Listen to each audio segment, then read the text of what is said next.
With the mission to keep as many men on as many guns for as long as possible, we called him Doc. Welcome to Combat Vet Vision. And now your host, Aaron Chief Seabird. Hey, welcome to Combat Vet Vision. This is a great platform to be able to tell your story as a combat vet, sponsor, supporter, volunteer to tell your story about why and how it is that you're going about to help our combat vets or vets in general. There's a lot of amazing organizations that get a chance to come on here and talk about some things. I got a lot of things coming up from veterans that have written books, even and some really cool stuff, and some rehab centers that are going to be presenting here in a bit. But and then pickleball is becoming a huge thing. I'm hoping to get um, individual from Gray Star that does a lot of really good stuff. She's going to come on and hopefully do some stuff. But hey, I want to talk to you today about culture and identity, shaping of the identity from our military culture to how that might the outcome of obviously the influences, the impacts of our lives as combat vets or as veterans. Um, they're influenced by a lot of different things that happen, not only in the military, but the way that we were brought up to to now getting out into civilian life and the pathways that we take. And I want to start back, when you're looking at your childhood and you think about, you know, when did you become aware? When did you become aware that uh, everything's going on?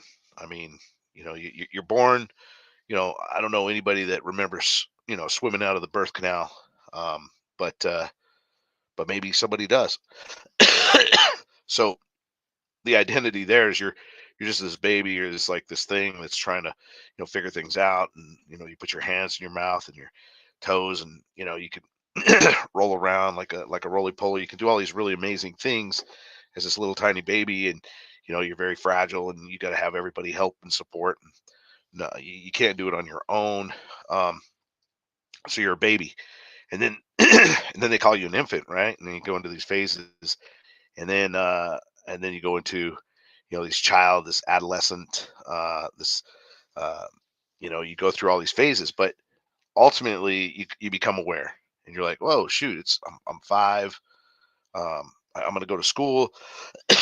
You start to have memories of hanging out on the playground, running around with your buddies, learning how to read, you know, I am spot I am, something like this, right? And that's an identity, right? So you're like, now I'm a student. Now I'm a kid that's aware, but I'm a kindergartner. I'm not even in school yet. So you start to realize, like, oh, then there's first, second, third, fourth, and fifth grade. You're you're going to go through elementary school. So you're going to be an elementary school kid, uh, your parents' child, your a brother, a sister, whatever that is. There's all these different identities, right? And so when you look at your identity pie, whatever that looks like, and if I can make my arms go that way, you're not aware till you're 5, and then you only have 15 years before, if you join the military after high school, right around 15, 14 years of identity as a civilian, as a student, as a child, trying to develop your mindset, trying to develop your mind, how to navigate this world, and um, be a child to your parents, a brother, a friend, all these cool different identities. Um, maybe you get a car in high school, and then you get to do some some driving. So now you're a driver. Uh, what kind of student were you? Were you a good student? Were you bad? Um, maybe you're a druggie. Maybe you're a straight person. Maybe you're dealing with identities in other directions, gay. The LGBT, uh, the long word and all that stuff, right? So you got all these different things to identify as. But were you ever offended, or were you ever like approached and said, "Hey, how you doing? Let me see your ID. Are you 21 to buy this alcohol?" Well, you could be offended by it. But now you go to be 21, and now you're able to buy alcohol. So there's another identity. You're now at an age, you're now at a type, you're now whatever that is, right?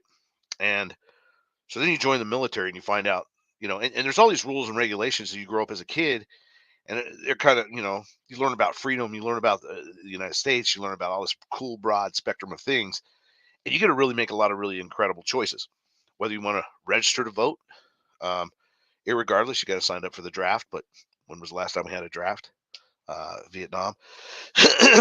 But when you uh, when you look at all these cool things of your identities, none of them really stretch into the most, the real important side of things until you step into the military and you realize you're in charge of the safety of America's soul, of America's, whatever that is.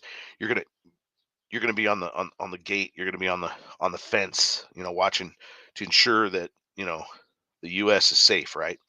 So you're told. But then you have to figure out, how does the military, identity work within civilian identity? Because you go home at the end of the day, you take your uniform off.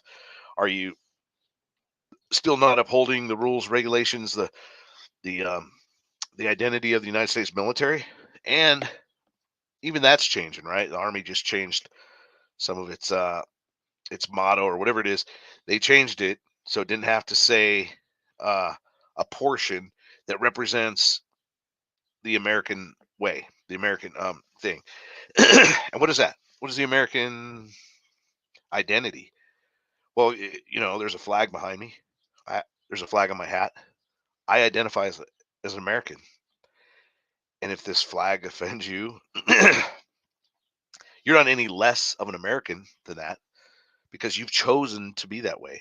Or you came into this country and you kind of didn't want to take on its pride or its colors or its understanding. And don't get me wrong, America has had the capability to be violent and all these things, right? So the identity, how do you how do you identify with that?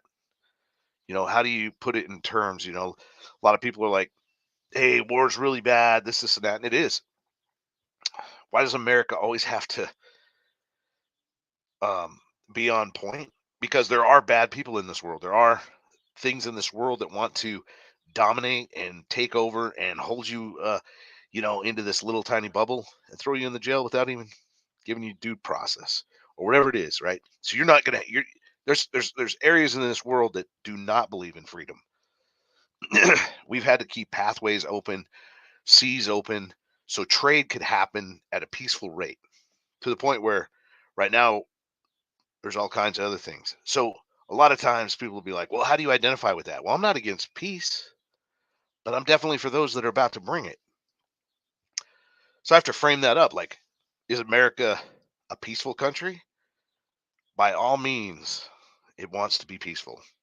As General Mattis once said, and which is a cool identity. With tears in my eyes, I'm begging you, please let's just all get along. And let's hope that's the case. Up until the point where I got to kill somebody. And do we are we allowed to say that? Are we allowed to talk about that? That's an identity like, hey, that's really kind of crazy. The the non-violent negotiation course takes you all the way up to that point, but it doesn't want you to cross into that line where you have to ultimately save your own life because you have to do something that's shock and awe. And that's something we don't talk about. Shock and awe. And that's in the doctrine of the Marine Corps. Shock and awe to the enemy to allow them to understand that hell's coming and everything's coming with it. so so the identity, the military culture of it, you learn that you have to be a warrior, you have to be on point, you have to be responsible, you have to be respectful, you have to wear a uniform in a manner that's becoming. All these weird terms that you may or may not be familiar with, but at the end of the day, how do you look at yourself in the mirror? How do you cross over back in the civilian life of, hey, you know what? I have my freedoms. I could enjoy them. I can saturate in them a little bit. I can do some things, but then there's the back of your mind. You're on duty 24/7. And when you look at the breakdown of what you're being paid, it's pennies on the dollar for every hour that you are on duty. So that duty never stops. Even when you think it does, you're like, hey, man, I'm on liberty. It's good to go. You can be called back at any given time. It's rarely does that ever occur. Um, and I could only say that it occurred when 9/11 happened. We were all recalled back on base to get briefed and figure some things out, and then we were back into the freedom bubble of America. And so when you do 20 years like myself, and I remember they said, hey, when you step out of the military, you're not going to be a chief anymore. You're not going to be this anymore. You're not going to be that. You get to do whatever you want. And I said, all right. The only thing is, I'm doing exactly what I did when I was in, so I still carry that chief pride. And just like a Marine is never not, hey, were you once a Marine? Now, once a Marine, always a Marine. And that kind of goes hand in hand with situations that arise because we've gone to combat. Some of us have gone to combat. Some of us have upheld these principles and these high standards of service that meant something to us because that was part of our identity. And maybe it's not part of yours. Maybe it's like, hey, you know what? That was just something I was doing to make it to the next level, to go to college, or to just do something for 4 years so I didn't get in any more trouble. But then I'm back into trouble because that's the identity. That's the identity that you wanted to take on. So you really get a lot of choices because it's a free world and it's all volunteer force. No one's drafted here yet, um, and there's no need yet. It's getting there though, because maybe the military doesn't feel or entice what it used to because there's so many great freedoms in America that nobody really wants to get involved with the military so much anymore. But if you do and you choose to do it, you're going to see the culture. You're going to be saturated with rules, regulations, doctrine, history, uh, and you're going to have to uphold that history. You're going to have to uphold this image, this prestige thing, this almost superhero type deal, whatever it is that you're doing. And you can be the best at what you're doing in that category, whether it's sitting at a desk taking names and chewing bubble gum, or kicking ass and out there bashing indoors. Whatever that is, you're still a superhero in my book because I understood when I was out, my identity was like, hey, only 10% of us are going to be out and about in the fight at any given time. 10% of of 100,000, it's 10,000 people, right? Uh, Out there turning and burning. The rest may not even know where the front gate is, and that's okay. That's their identity. Their identity is, hey, man, I'm just here to, do my part and supply and this and that and all these cool, incredible things that make it possible for the mission to be completed. And that mission goes from this little piece over here all the way to this big, giant, super cool thing that's going on over there. Um, and most of it doesn't have the taste of glory that you think it might. Um, you know, 99% of your career is going to be a whole bunch of admin and a whole bunch of, playing silly games. And, but those games are all important, and they help understand, they help build teamwork, they help build confidence, they help build all these cool things within our mental capabilities that help us go into a situation and come out of it and feel like an accomplishment has been occurred. Even when there's no combat, even when there's nothing going on, we still do this incredible thing, and we have the incredible capabilities to do these things if necessary. And we hope we never are necessary. And I guess, some of us, some some may be like, damn, why can't we use it? Especially when it looks like, it's needed somewhere. because we just can't flex our muscles. We can't just do anything because uh, that's not who America is.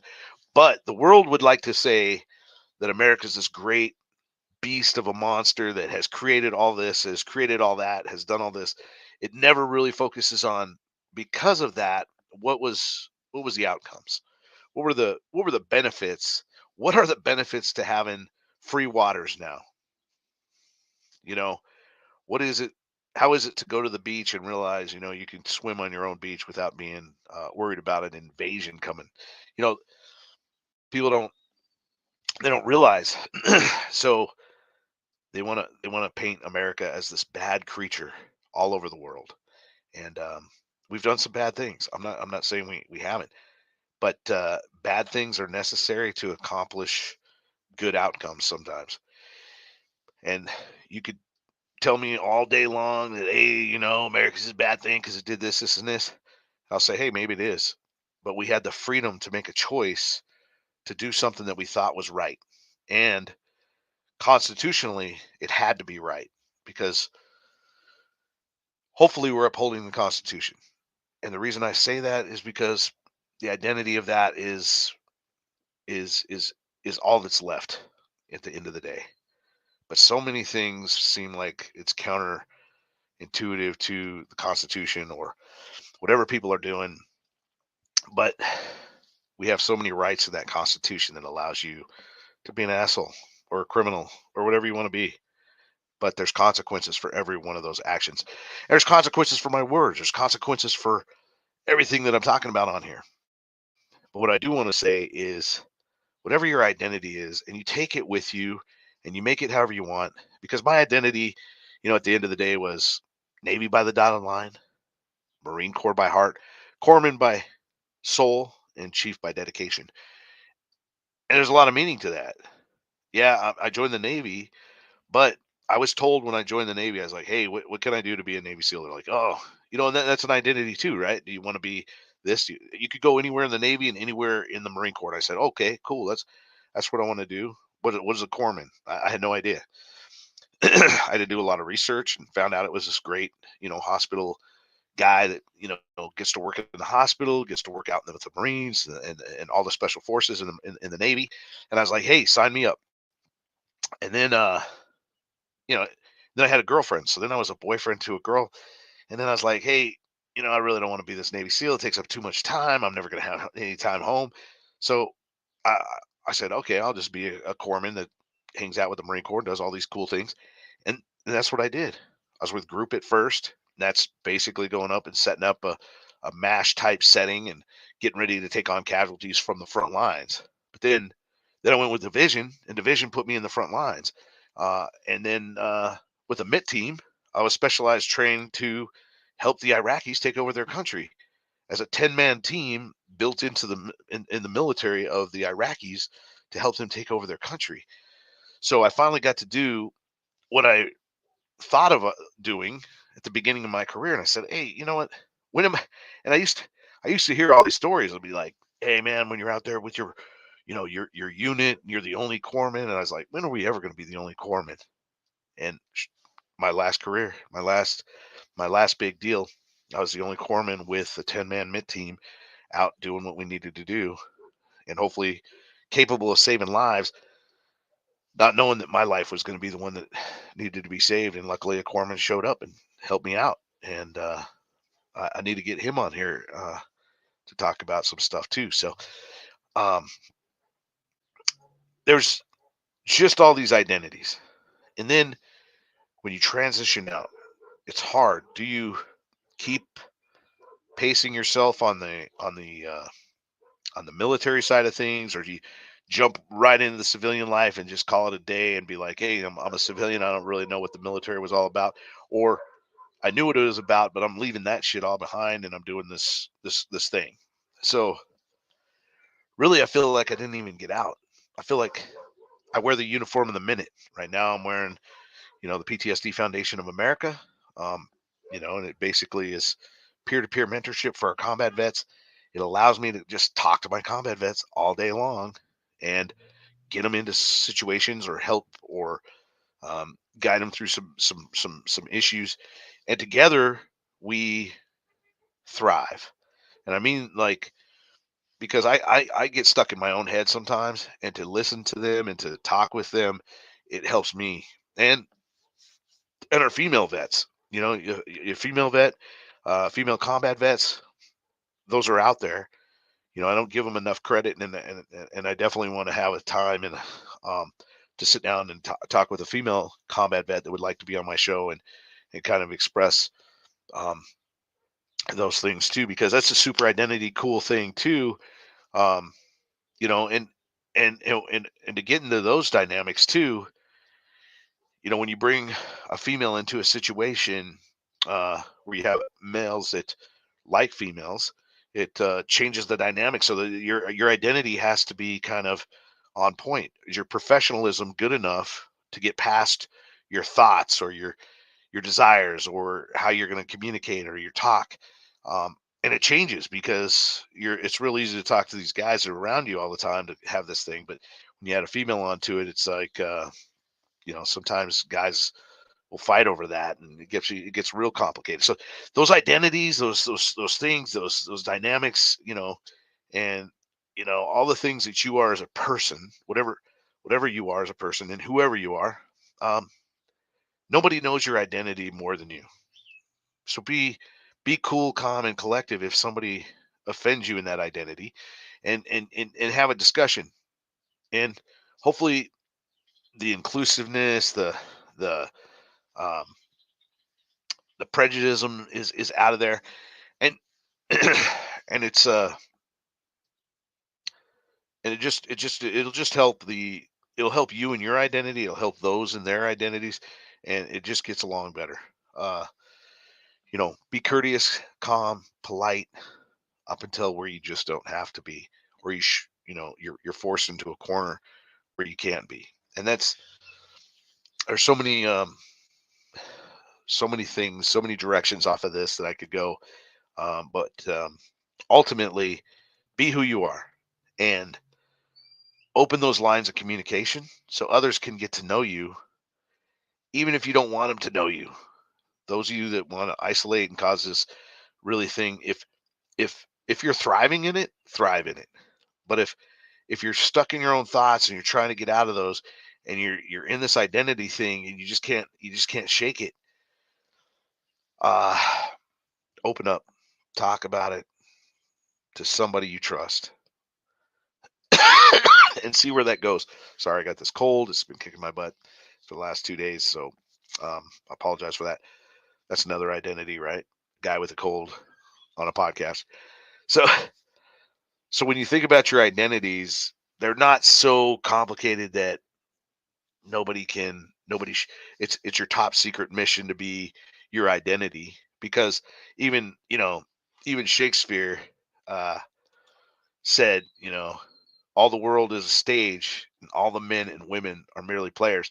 I think that's a really cool thing, because whatever you are, whatever you're doing, whatever you're talking about, you're acting in a stage of whatever. You're trying to present yourself as whatever.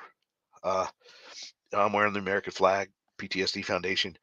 I wear flyers all over myself all the time, wear Built Foundation, um, to identify these different really cool organizations that I'm part of in some way or fashion. Combat Vet Vision, and and it just ends up being pretty cool.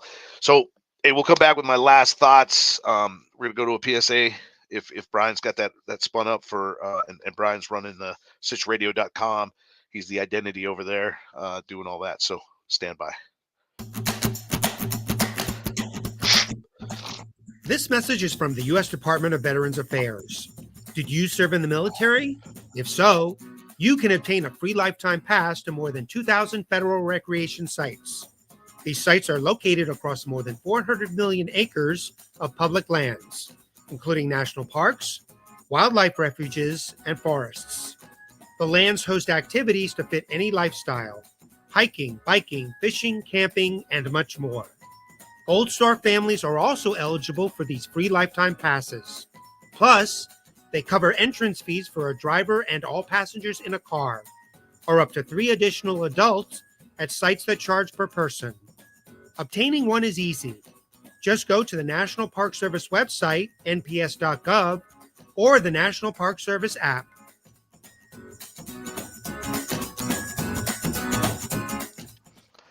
So my final thoughts basically are this. No matter what you've done in your life or your career or whatever, those things have shaped you to who you are. Bad or good, they've caused this fear, they've caused great feelings, they've caused strength, they've caused um, heartache, they've caused many different things. Um, whether you're estranged from your family, whether you're whatever, we need to care more about our engagement in our lives more than ever, and in a positive way, not a negative way. Um, whether you got to forgive somebody, that's an identity, is just learning how to forgive a little bit, but just learning who you are as a human being and what you're doing with yourself and how that might impact the others that you surround yourself with is something that I'm striving for, working on myself. It's a never-ending battle, but let's hope we make ourselves a little bit better and a little bit kinder, sweeter, loving. But at the end of the day, have yourself ready to do whatever you need to do to protect yourself and others. And so, that's one of those things that we don't really talk about that much. But hey, whatever your identity is, be you, but be you in the best way possible. Until next time, hey, this is Aaron Siebert, retired Navy Chief, signing off. Strength and honor, out. Time flows under blue skies, the only way, like the sun bidding goodbye.